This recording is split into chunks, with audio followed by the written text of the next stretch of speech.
வாங்க, அப்பதான் எல்லா பிரச்சனையும் தீரும்னு 4 பேருமே ஒரே மாதிரி சொன்னாங்களே.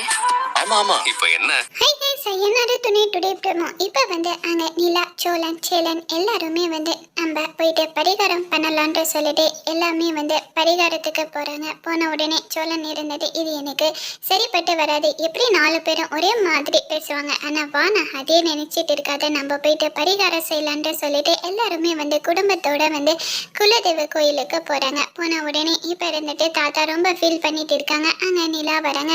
ஏன்பா இங்கே உட்காந்துட்டு இருக்கீங்கன்றாங்க. ஒன்றும் இல்லைன்றாங்க. ஆனால் சோழன் வந்து நினச்சாவே எனக்கு கவலைப்பட்டுட்டு கவலையாக இருக்குன்றாங்க. ஒன்றும் நீங்கள் கவலைப்படாதீங்க, வாங்க இந்த பரிகாரத்தை செஞ்சு அண்ணனுக்கு நம்ம நல்லபடியாக ஒரு பொண்ணை பார்த்து நம்ம கல்யாணத்தை பண்ணி வைக்கலான்ட்டு சொல்லிட்டு சொல்கிறாங்க. அங்கே போயிட்டு பரிகாரத்துக்காக எல்லாமே வந்து பண்ணுறாங்க. பூஜைக்கு வந்து போயிட்டு தேங்காவை வாங்கிட்டு வாங்கன்றாங்க. போயிட்டு தேங்காய் எல்லாமே வந்து நல்லபடி வந்து நீங்கள் சாமி கும்பிட்டுட்டு இந்த தேங்காயை விடுங்கன்றாங்க. அது தேங்காய் உடைச்சி பார்த்த உடனே வந்து அந்த தேங்காய் வந்து அழுகி போயிட்டு இருக்கு. அதை பார்த்த உடனே எல்லாருமே ரொம்பவே ஃபீல் பண்ணுறாங்க. அதோட இந்த ப்ரோமோ முடிச்சிருக்காங்க.